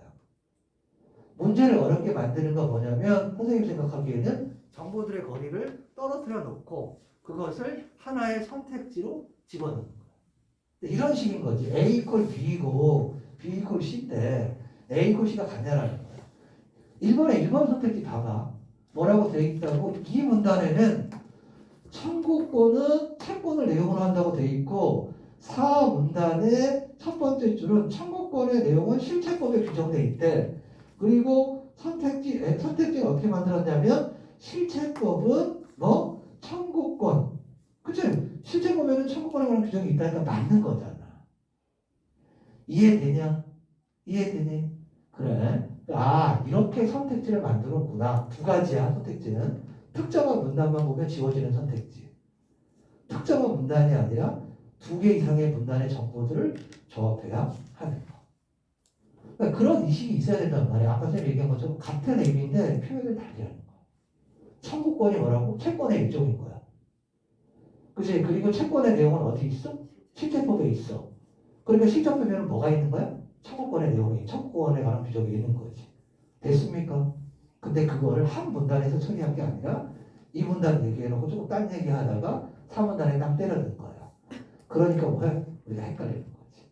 그러니까 글을 읽을 때 그렇게 하면 안 된다는 얘기야. 선생님 늘 얘기하지만 원리 찾으면 안 된다는 얘기야. 글자 찾기 놀이하면 안 된다고요. 모자 쓰고 있는 애 걔 찾으면 안 된다고 얘기했잖아. 이해됩니까? 그래. 가봅니다. 다시 글로 와볼게. 얘들아, 선생님이 얘기하는 거 딱 얘기 듣고 한 번에 안 알아들어도 돼. 못 알아들어도 돼. 그런 애들이 선생님은 오히려 더 불쾌해. 내가 한 번 딱 얘기했는데, 아이가 이러면 계속해서 수업을 안 했거든? 하고 그만두거든? 뭐가 선생님한테 제일 좋냐면, 들으면 그럴듯한 거야. 근데 혼자 해보려고 해도 잘 안 돼. 뭐지? 알 것 같은데 몰라. 이런 학생이 나한테 제일 좋아. 학원 오래 다니고. 농담이고. 그러니까 자꾸 복습하고 반복할 거니까 뭐가 중요한 거냐면 이런 식으로 선택지를 구성하나. 우리 오늘 목표가 뭐였습니까? 매력적인 선택지를 어떻게 만들지? 왜 우리는 헷갈리지? 이거니까. 그러니까 이 문단만 보거나 4문단만 보면 이게 답이 안 나온다는 거야. 생각 없이 청구권의 내용은 채권이다. 채권은 실체법에 있다. 3분의 1 읽었어. 그럼 여기만 읽고 여기만 읽으면 이 조합이 안 되는 거야. 그러니까 헷갈리는 거지. 그리고 이런 단어들이 너무 낯설거든. 청구권, 채권, 실체법 너무 낯설거든. 네? 맥도날드, 빅맥, 뉴진스 이런 건 익숙한데 너무 낯설다고요. 네? 급식, 그때 이런 거, 룸메이트 이런 건 너무 택배 이런 건 되게 하다고요? 익숙한데 너무 낯설잖아. 그러니까 연결이 잘 안 되는 거야. 계속 가볼게. 자, 그에 따라 이행을 할 의무가 채무래요. 따라서 채권과 채무는 발생한 법률 효과가 동전의 양면처럼 서로 다른 방향에서 파악되는 것이라고 할 수 있다. 무슨 말인지 알지? 채권자는 동시에 뭐야? 채무자야. 채무자는 동시에 뭐야? 채권자라고. 대체 채무자가 채무의 내용대로 이행하게 되어 채권을 소멸시키는 것을 뭐라고 한다? 변제라고 한다. 법률 행위하고 변제에 대해서 이야기하고 있다. 이 문단. 이제 이 문단은 뭐 법률 행위 얘기하고 그다음에 뭐 얘기하고 있다고요? 변제 얘기하고 있다. 그치? 변제 얘기하고 있다. 오케이? 네? 3문단 이제 구체적인 사례로 가는 거야. 갑과 을이 소유한 그림을 갑에게 매도하는 것을 내용으로 하는 매매 계약을 체결해서 자 봐봐. 이제 사례가 나와서 적용이야. 3문단은 뭐에 적용이지 친구들아? 계약에 적용이야. 그치? 그치? 계약을 적용하는 거잖아. 그러면 당연히 뭐 나오겠니? 채권, 채무, 변제 뭐 이런 거 나올 거 아니야. 네? 자, 갑이 있고 을이 있어. 을은 갑에게 뭐를 넘겨줘야 돼? 그림의 소유권을 넘겨줘야 돼. 대신에 갑은 을에게 뭘 줘야 돼? 돈을 줘야 돼. 앞에도 나왔지만 얘는 그림을 받을 권리가 있어. 그러면서 돈을 줘야 될 의무가 있어. 얘는 그림을 넘겨줘야 될 의무가 있어. 그리고 돈을 받을 권리가 있어. 그치? 똑같잖아. 계속 가봅니다. 자, 을의 채무 뭐지? 다른 말로 바꾸는 거야. 그림을 넘겨주는 거야. 을의 채무. 그치? 그림 A의 소유권을 갑에게 이전하는 거야. 동산인 물건의 소유권을 이전하는 방식은 그 물건을 인도하는 것이 많이 본 건데 점유 인도 배웠지. 점유 소유 그치? 오케이? 봐봐 친구들아. 요거는 수능에 나왔던 거고 점유 인도 요거는 모의평가에 나왔던 거야. 내용도 비슷비슷할 수 있다고요. 됐지? 갑은 그림에가 너무나 마음에 들었기 때문에 물건을 받기도 전에 돈을 지급했대요. 그러니까 뭐지 친구들아? 갑은 지금 뭐를 이행한 거야? 채무를 이행한 거지. 그치? 갑은 채무를 이행한 거잖아. 채무 이행을 뭐라고 했지? 변제라고 얘기했잖아. 채무를 이행하는 거. 그치? 그런데 을은 뭐를 이행하지 않았어? 채무를 이행하지 않았지. 다른 말로 바꾸면 뭐야? 그림을 넘겨줘야 된다. 아직 그림을 안 넘겨줘야 돼. 이 얘기잖아. 그치? 계속 갑니다. 그런데 갑이 아무리 그림 A를 넘겨달라고 청구해요. 다른 말로 바꿔. 그림을 넘겨달라고 청구하여도 뭐지? 변제하라고. 채무를 이행하라고. 그런 식으로 바꿔보는 거야. 읽을 때. 그림을 넘겨달라는 게 뭐야? 채무를 이행해. 또 변제해. 이렇게 뭐 해도 청구해도 을은 채무를 이행하지 않았어. 그치? 변제하지 않았어. 이런 경우 갑이 사적으로 물리력을 행사하여 가가지고 그림적 시대가 안 된다. 어? 변사채 뭐 이런 거는 안 된다. 이게. 그죠? 물리력 행사하면 안 된다. 채권의 내용은 민법과 같은 실제법에서 규정하고 있고 그거를 강제적으로 실현할 수 있도록 뭐 민사소송법이나 민사집행법 같은 절차법이 갖추어져 있답니다. 갑은 소송을 제기하여 판결로서 자기가 가진 채권의 존재와 내용을 공적으로 확정받을 수 있고 나아가 법원의 강제집행을 신청할 수도 있어요. 강제집행은 이런 거야. 그치? 자, 사문단은 뭐라고? 물리력 행사하면 안 돼. 그치? 오케이? 절차법이 있단 말이야. 소송을 해야 돼. 그리고 강제집행은 누가 하는 거야? 국가가 하는 거야. 됐지? 을이 그림 A를 넘겨주지 않은 까닭은 갑으로부터 돈을 받은 뒤에 을의 과실로 불이나 그림 A가 다 없어졌기 때문이에요. 그림 A가 그러니까 채무를 이행하지 못한 이유는 뭐가 되는 거예요? 그림 A가 소실된 거지. 그러니까 소가 뭐냐면 불타는 거야. 소방서. 이제 그러니까 불타는 걸 방지하는 게 소방서라고. 불탈 소자라고. 이제 소실. 그 불타서 없어졌단 말이야. 오케이? 그 불타서 없으니까 채무를 이행하려고 해도 채무를 뭐한 상태에 되는 거예요? 이행할 수 없는 하고 싶어도 할 수 없잖아요. 그림이 없으니까 불이행 상태에 놓인 거예요. 됐지? 그래. 결국 채무는 이행 불능이 되었어. 그림 못 넘겨주잖아. 없으니까.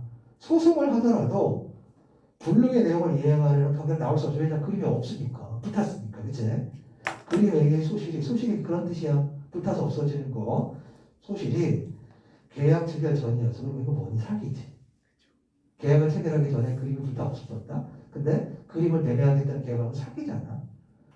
그치? 그 계약은 실현 불가능한 내용을 갖고 있기 때문에 무효야. 이행 불능이 채무자의 과실 때문에 일어나는 것이라면 채무 불이행에 대한 책임을 져야 된대. 이때 채무 불이행은 갑이나 밑줄쳐.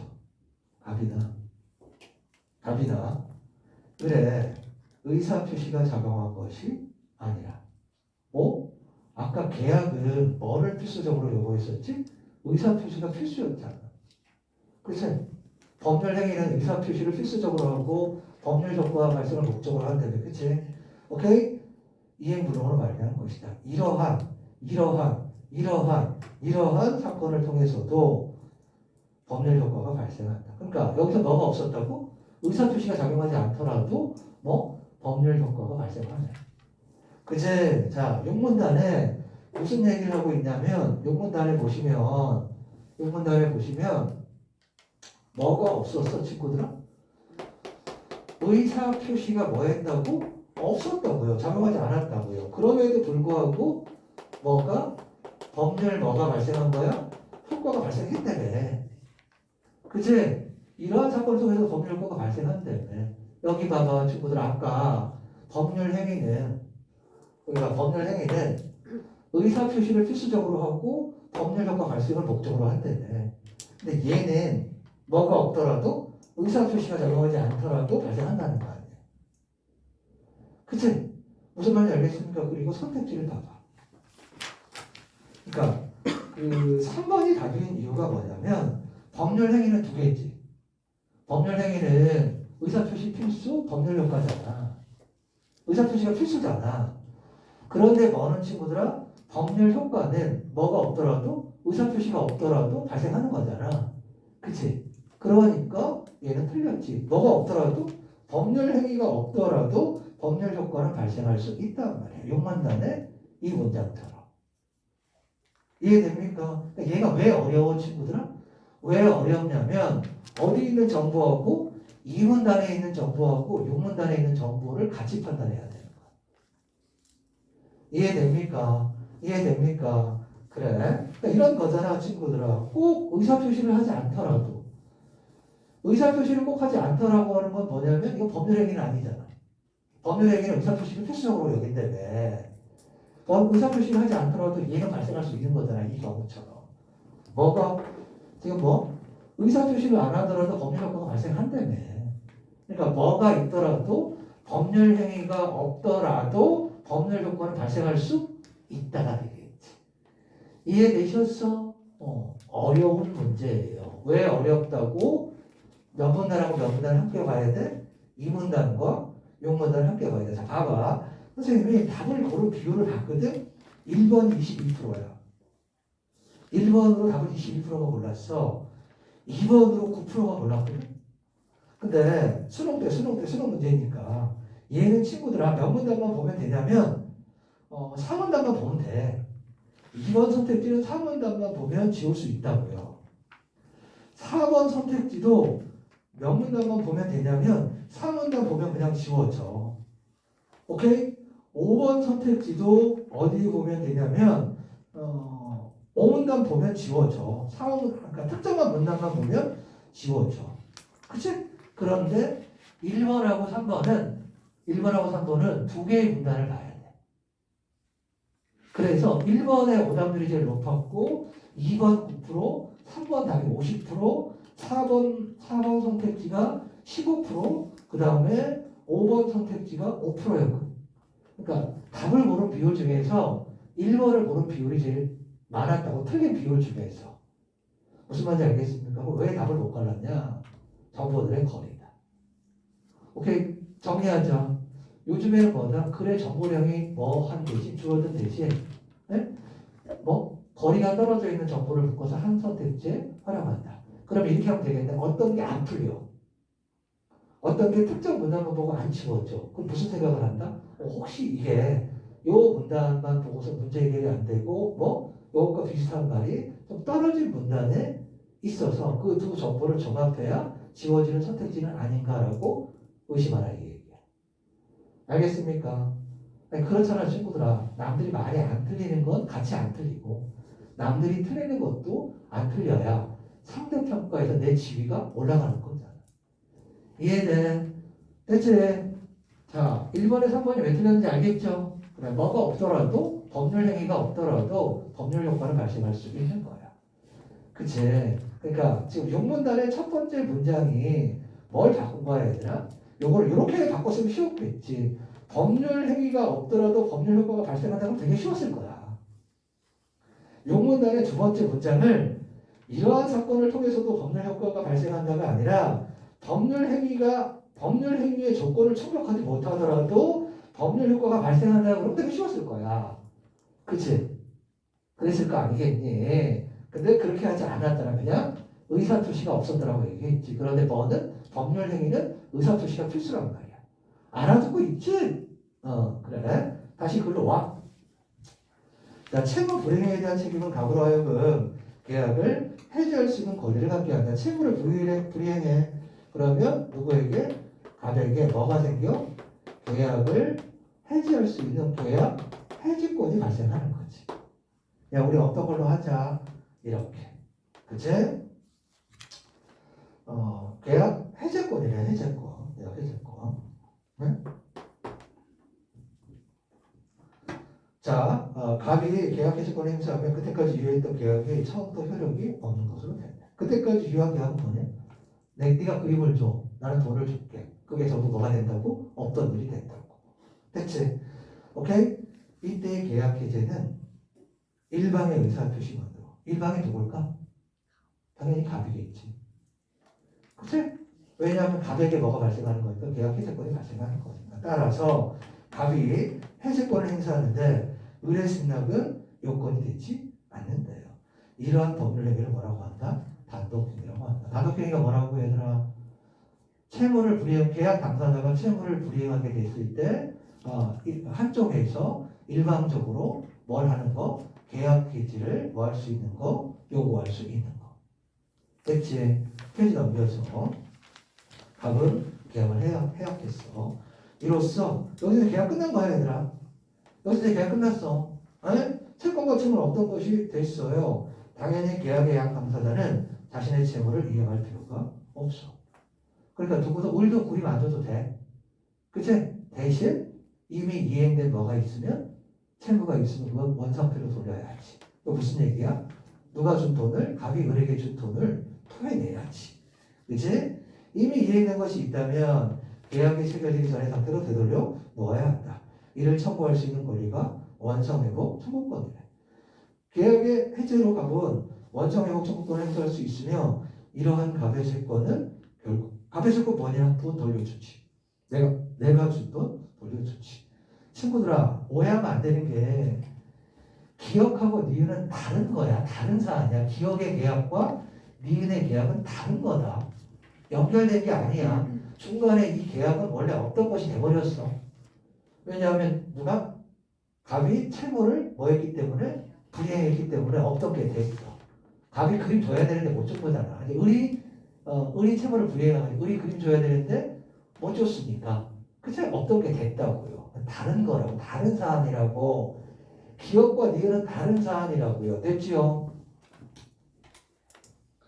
자, 어쨌든 1번 됐지. 2번 기억 니은에 대한 이해로 해당 적절한 거. 1번 기억은 여기 뭐냐? 을의 채무지. 매도인이 누구냐? 매도인이 누구냐? 그림 판 사람이 누구야? 을이잖아. 그럼 왜 매도인이 청구를 하냐? 매수인이 청구를 하는 거지. 네? 아니 그림 판 놈이 그림 줘 그러면 돼. 네? 그림 산 놈이 그림 줘야지. 바꾼 거야. 뭐를 바꾼 거야? 매도인과 매수인을 바꾼 거야. 아니? 오케이. 니은은 의사표시 작용하지 않을 거거든요. 됐지? 3번 기억과 니은은 관계없는 거야.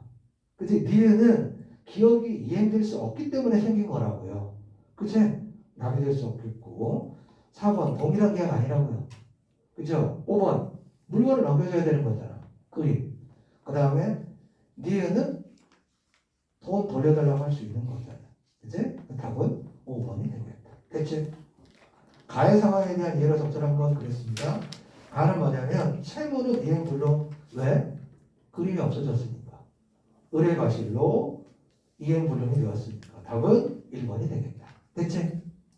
4번. 3번에 가면 1번이죠. 그제? 자, 밀글을 바탕으로 할 때 보기에 대한 분석으로 적절하지 않은 거. 증여가 나왔어. 의사표시를 해. 상대방이 승낙해. 의사표시가 합치돼야 되네. 계약이야. 그치? 증여자만 이행 의무가 있어. 그치? 받는 사람은 없고요. 주는 사람은, 주기로 한 사람만 의무가 있어. 유언은 사망과 동시에 법률 효과를 발생시켜. 사망 안 했는데 법률 효과 발생하면 안 돼. 아빠, 나한테 10억 주기로 유언했잖아. 빨리 줘. 그러면 안 된다고. 죽어야 주는 거야, 유언은. 알겠습니까? 네. 유언자의 의사표시만으로 유효하게 성립하고. 그 포기하면 돼, 나중에 얘들아. 만약에, 이거 잘 알아둬야 되는데. 그 뭐라고 되어 있냐면, 유언은 유언자의 사망과 동시에 일정한 법률 효과를 발생시킨다 그랬잖아. 그치? 유언자의 의사표시만으로 유효하게 성립하는데, 의사표시 상대방이 필요 없다는 점에서 증여와 차이가 있는. 그러니까, 의사표시가 합치되지 않아도 되는 거야.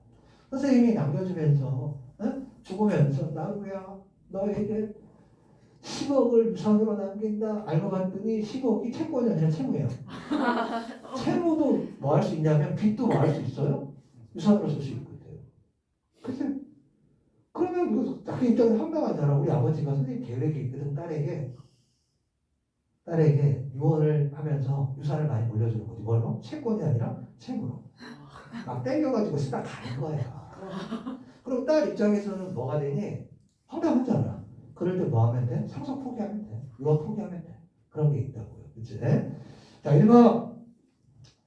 증여, 유언, 매매는 모두 의사표시를 요소로 하지. 전부 다 의사를 표시하는 거잖아. 됐지? 그게 이제 뭐 일방이냐, 뭐 쌍방이냐 이런 건 있겠지만. 자, 증여와 유언은 법률 효과를 발생시키려는 목적이 있다는 점에서 공통된다. 그렇지. 됐지? 3번. 변제가 뭐지? 증여는 변제 의무를 발생시키지 않는데 변제가 뭐지? 의무를 이행하는 거잖아. 그러면 증여는 변제 의무를 발생시키지 않는다라는 거 하는 건 준다고 해놓고 안 주는 거잖아. 그러면 안 되지. 준다고 했으면 줘야지. 증여가 뭐라고 얘들아? 주기로 약속하는 거잖아. 그치? 근데 변제가 뭐야? 약속을 지키는 거라고. 채무를 이행하는 게 변제잖아. 그럼 주기로 했으면 줘야지. 그치? 따라서 답은 세 번째가 되겠습니다. 5번은 뭐 1번이 답이고요. 자, 제재별 독해 가운데 44페이지. 할까 말까 망설이다가 안 할까 하다가 그냥 하기로 했는데 4번을 되게 많이 틀렸어요. 4번은 작년 모의평가인데요. 4번을 좀 제법 많이 틀렸다고. 네? 4번 문제는 친구들아, 문장을 볼 때 목적, 이유 이런 걸 한번 생각해봐. 뭐라고 친구들아? 4번 문제에 틀리지 않는 논리적인 팁은 문장 구조를 목적이나 뭘 생각하라고? 목적, 의도, 이유 요거에 뭘 따져보냐면 적절성을 따져봐. 문장을 볼 때. 네? 이런 목적으로 이걸 하는 거야? 이런 이유로 이런 걸 하는 거야? 이런 의도로 이런 걸 하는 거야? 이런 거. 그러니까 뭐가 나오냐면 목적, 이유가 나오고 어떤 행위가 나와. 네? 어떤 사실이 나와. 그러면 이 행위나 사실이 실제로 있었어. 근데 이런 의도가 아닌 거지. 이런 거야, 친구들아. 간단하게 이야기하면 4번을 3번으로 답을 되게 많이 했거든. 응? 3번이 아니라 4번으로 답을 되게 많이 했거든. 디귿이 맞다고 생각하는 애들이 되게 많았다고. 근데 자, 뒤에 거 맞거든. 새 국가의 군주는 유교에 따라 통치하도록 한 건 맞아. 그런데 그 이유가 사상적 공백을 채우기 위해서는 아니야. 그러니까 뭐는 맞는데 얘는 맞는데 얘는 틀리다고. 선택지를 구성할 때 이런 식으로 구성하는 거야. 요런 것 때문에 뭐 열심히 공부했어. 에? 열심히 공부한 건 맞아. 근데 나는 멋진 남자친구를 만나기 위해 열심히 공부했다. 이렇게 돼 있다 이거야. 내가 열심히 공부한 건 맞지만 내가 열심히 공부한 이유는 남자친구 만나려고 한 게 아니야. 다른 이유가 있는 거야. 무슨 말인지 알겠습니까? 두 개의 정보가 있는데 뒤에 정보는 맞게 구성을 하는 거야. 그런데 이런 행위 사실이 이런 목적과 이런 의도와 이런 이유로 된 게 아닌 거지. 그러니까 선택지에 지금 어떻게 돼 있어? 디귿에 뭐뭐 하기 위해라고 돼 있지. 뭐뭐 하기 위해 뭐뭐 한다가 나오잖아. 그러면 이것만 보고서 얘는 맞다 이 얘기야. 근데 이게 틀린 거지. 무슨 말인지 알겠습니까? 엉덩이를 자랑하기 위해 바지를 내렸다가 바지 내린 건 맞아. 사례가 좀 적절하지 않다만 똥 싸려고 내린 거야. 똥 싸려고 바지 내린 거지 무슨 엉덩이를 자랑하려고 내린 게 아니라 근데 너희는 뭐만 보고 바지 내린만 사실 바지 내린 사실이 맞잖아. 그것만 보고 맞다고 한단 말이야. 조금 높은 단계인데 많이 틀리는 이유가 있거든. 그러니까 객관적인 정보만 뭐 하지 말고 확인하지 말고 그게 있는 이유, 오히려 목적을 생각하라는 거야. 어렵다. 그래서 틀리는 거야. 어떻게 보면 맞거든. 됐지? 자, 그 다음에 근데 거의 굳어졌잖니? 어떻게 굳어졌냐면 독서가 1, 3번이 독서 이론이잖아. 그치? 그 다음에 4번에서 9번까지가 이렇게 나오는 거 아닙니까? 그 다음에 10번에서 13번 나오고 14번에서 17번 나오는 거 아닙니까? 이렇게 4지문 나오는 걸로 거의 굳어졌잖아. 그치? 거의 정해진 거 아닙니까? 그쵸? 그러면 얘네들은 단어를 안 묶였잖아. 이 둘은. 그럼 이렇게 이건 두 개로 나뉘었잖아. 그럼 당연히 나눈 건 뭐지? 이거 생각하는 거야. 아니 왜 한 지문으로 묶었지? 그치? 근데 왜 가나로 나누었지? 같은 거 다름이 실제 요소인 거야. 당연하잖아. 이렇게 두 개로 묶은 건 얘가 독해의 방향이고 실제 요소라는 거야. 그러니까 별거 아니지만 항상 이런 글이 나오면 뭐가 같지? 뭐가 다르지? 그걸 생각할 수 있는 거죠. 오케이? 그 작년 수능에서 뭐 나와서 유서 나왔잖아, 유서. 어디 유서 나왔냐면 중국의 유서 나오고 그 다음에 우리나라의 유서 나왔잖아. 죽을 때 쓰는 거 말고 막 인덱스. 그게 얼마나 또 재미있냐면 선생님 생각에 선생님 그렇게 여겼거든. 이게 꽤 맞춘 거일지 모르겠으나 그 모의평가에 뭐가 나왔냐면 기술지문에서 적합도 중에서 나오고 뭐 이런 거 나왔었다. 여기 화살표 나오고 뭐 A 나오고 무슨 D 나오고 뭐 B 나오고 뭐 C 나오고 뭐 이런 거 있었거든. 그러니까 그 웹페이지가 어떻게 이걸 이렇게 늘어놓는가 그래서 인덱스 나왔거든. 모의평가에. 근데 수능에 인덱스 나왔잖아. 유서가 인덱스야. 그 유서가 뭐냐면 이렇게 목차 사전에 이렇게 목차 같은 거 이렇게 해놓은 게 저기잖아요. 아는지 모르는지 모르겠으나 서재도 선생님은 모의평가랑 수능이랑 연관이 있다고 생각한다. 그게 무슨 억지로 뭐 이렇게 사후적 구성인지는 모르겠으나. 네? 어쨌든 이런 글은 그냥 정해졌으니까 하나 뭘 생각한다. 왜 묶였지? 왜 가나로 나누었지? 이걸 생각하면서 읽는다 이 얘기. 됐지? 어렵지 않아. 어렵지 않은데 오히려 안심하면 돼. 그러니까 얘가 길어 보여도 사실 나뉘었잖아.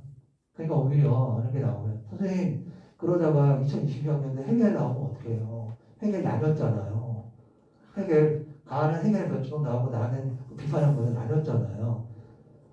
그러니까 뭐 어쩔 수 없는 거고 그냥 그렇게 생각하라고. 오케이? 너무 부담 갖지 말라고. 자 볼게. 전국시대의 혼란을 종식한 진나라는 분석 의무를 반영하여 사상 통제를 기도했다. 얘들아, 사상을 통제한다는 건 사상이 있다는 건 없다는 거야. 사상을 통제한다는 건.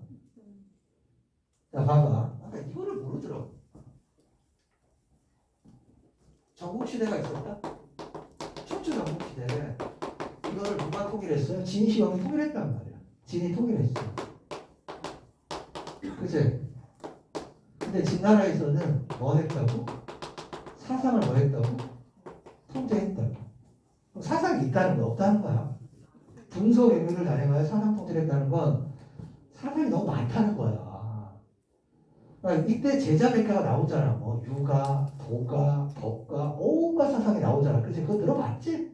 춘추 전국 시대에 막 제자 백가가 막 엄청나게 나오잖아요. 그러니까 이 말이 무슨 얘기냐고 사상 통제.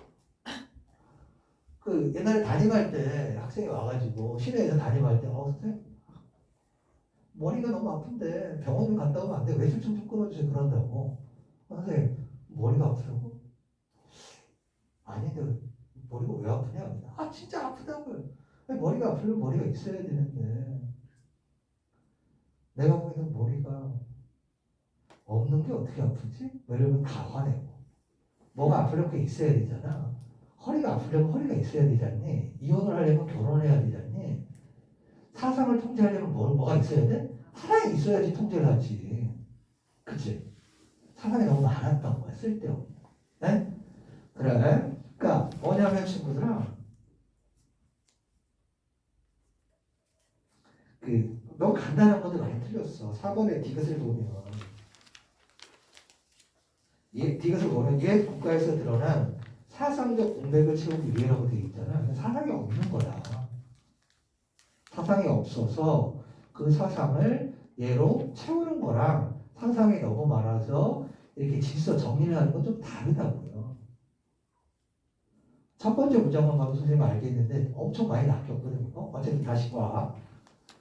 자, 당시 권력자였던 이사에게 역사 지식은 전통만 따지는 허언이었고 학문과 법은 제도에 대해 논란을 일으키는 원인에 불과했다. 그러니까 사상을 통제했는데 어떤 사람이 이사라는 사람이 뭐에 대해서 비판적이었다고? 역사 지식에 대해서 비판적이었다. 그거잖아. 역사 지식에 대해서 비판적이었다 이 얘기잖아. 이사라는 사람. 그치? 그래.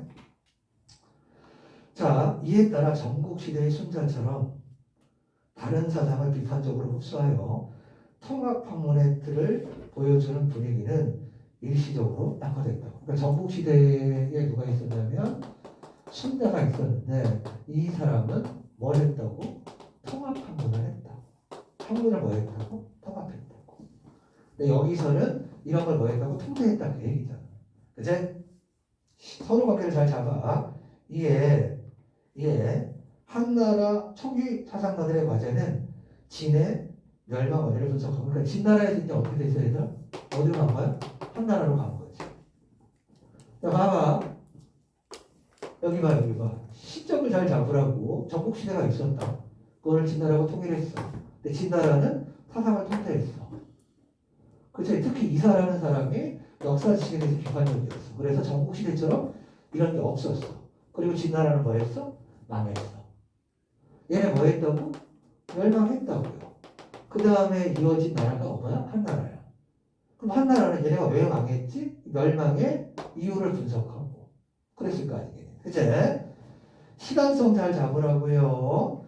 한의 초기 사상가들의 과제는 멸망 원인을 분석하고 이에 기초하여 안정적인 통치 방안을 제시하여 힘의 지배를 숭상했던 지배 세력의 태도를 극복하는 것이었다. 자, 초기 사상가들의 과제가 뭐라고 얘들아? 안정적인 통치 방안을 제시하는 게 목적이야. 그치? 목적인 거예요. 그치? 그 다음에 뭘 극복하는 거? 지배 세력의 태도를 극복하는 거. 힘의 지배를 숭상하는. 그치? 오케이?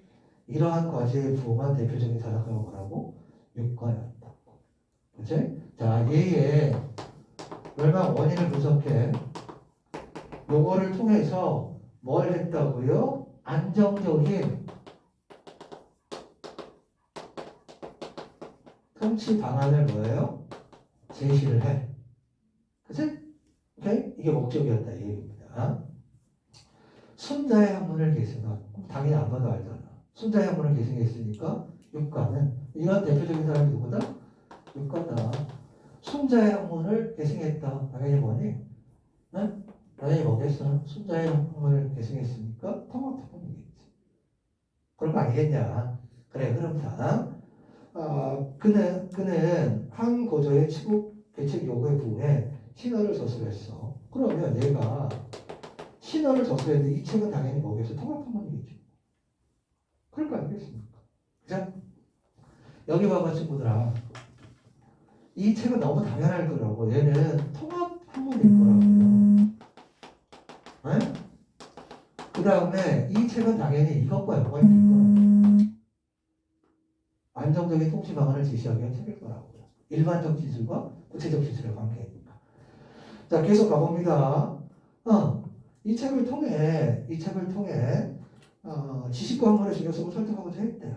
자, 이 책을 통해 뭐 이런 걸 지적하고, 그지? 이런 걸 설득하고자 했대. 그에게 지식의 핵심은 역사 지식이어서 또 나오는 거지, 그치? 역사 지식이야. 그는 역사를 관통하는 자연의 이치에 따라 통물과 역사 변화 과정에 대한 고수하지 않는 통계를 제시했어. 그는 제시했어. 자, 봐봐, 정리할게. 통합학문인데 얘가 관심을 가졌다는 건 뭐지? 역사 지식이야, 그치? 얘를 두 가지로 나누었어. 뭐냐면 통물하고 뭘로 나누었다고요? 통변으로 나누었대, 그치? 통물은 무엇과 연관되는 거지, 친구들아? 자연과 연관되는 거야, 그치? 자연의 이치하고 연관되는 거고, 얘는 역사랑 연관되는 거야, 그치? 그런 얘기잖아, 그치? 통물과 통변이 정치 세계에 드러나는 것이 뭐라고? 인이라고. 이 두 개가 어디로 드러나는 거? 정치로 드러나는 게 이게 뭐다? 디귿의 인이다. 자연에서는 뭐로 드러난다고? 자연에서는 통물로 드러나. 역사에서는 통변으로 드러나. 그치? 이게 정치로 드러나는 게 뭐다? 인이다, 이 얘기다. 그치? 자, 그는 힘에 의한 권력 창출을 긍정하면서도 권력의 유지와 확장을 위한 친구들아, 목적이 뭐라고? 왕도 정치는 방법인 거지. 목적이 뭐지? 권력의 유지와 확장이야, 그치? 제안하며 인의의 실현을 위해 유교 이념과 현실 정치 결합을 시도해야 한다. 인의가 실현되는 정치를 위해 유가는 유교의 범위를 벗어나지 않는 한에서 타 사상을 수용했어. 통합학문이니까 타 사상을 수용했어, 순자처럼. 다만 중심이 되는 건 뭐지? 유교지. 유교의 범위를 벗어나지 않는 거지. 그치? 왠지 선택지로 만들어질 것 같지 않니? 유교의 범위를 벗어나지 않는 한에서. 됐지? 자, 예와 질서를 중시하며 교화의 정치를 강조하는 유교를 중심으로 도가에 무의하고 덕가의 권세를 끌어들였어. 그에게 무의는 이런 걸 의미했고, 그치? 권세는 뭐 이런 거였어. 됐지? 그러니까 지금 뭘 받아들였냐면 통합학문을 했잖아. 뭐 중심? 유교 중심이야. 여기에 뭐를 수용한 거야? 도가하고 덕가를 뭐한 거야? 수용한 거잖아. 그치? 도가에 뭐하고 무의하고 덕가의 권세를 뭐한 거야? 끌어들인 거지. 그치? 통합학문이니까. 육가의 사상은 과도한 융통성으로. 왜 과도한 융통성이야? 무슨 학문이니까? 통합학문. 얘도 받아들이고 얘도 받아들여. 융통성이 너무 강해. 그치? 네? 사상의 정체성이 문제가 되기도 했대요. 너 도대체 뭐야? 유학이야? 유교야? 너 도교야? 법과야? 뭐야? 뭐 이런 비판을 받기도 했지만 군주의 정치 행위에 따라 천명의 결정됨을 지적하고 인의 신화를 강조한 통합의 사상이었다. 그의 사상은 유교 독존의 신을 의인의 의이기지 비어하였다. 대체 중심이 되는 건 뭐니 친구들아? 육가의 신화지. 정리해볼게 친구들아. 진나라가 있었다고. 진나라가 이래서 망했대. 그 전대에 전국시대에 이런 걸 수용하지 않고 이렇게 해서 망했대. 그리고 나서 한나라가 섰단 말이야. 한나라가 좀 나라가 오래 가고 싶어. 그래서 진나라를 왜 멸망했지? 원인을 분석했어. 그치? 그 대표적인 이유가 뭐라고? 다른 사상을 너무 배척한 거야. 받아들이지 않은 거야. 그래서 어떤 사람이, 육가라는 사람이 다른 사상을 이렇게 받아들이면서, 물론 유교를 중심으로 한 거지. 그러면서 누구에게? 왕들에게 안정적인 통치 기관을 제공해 주었다. 뭐 그런 얘기네요. 어렵지는 않잖아. 그치? 잘 안 읽혀도. 오늘은 여기까지 하시고요. 우리 한참 이따 보겠다. 20일 날 그러니까 추가 보고 뒤에 쭉 풀어오시면 돼요. 다음 시간에는 해결집을 하겠네. 헬집을 하겠다. 헬집을. 요거 꼼꼼하게 한번 분석해 오시고 예술까지 조금 해오시면 될 것 같습니다. 됐지? 예술까지. 아니 저기까지 해와. 예술을 안 할 수도 있으니까 그거 한번 해봐. 기축토마 브랜드 노조. 엄청 어렵다 이거. 엄청 어려워. 선생님 유튜브에 이거 올려놨어. 작년에 강남에서 찍은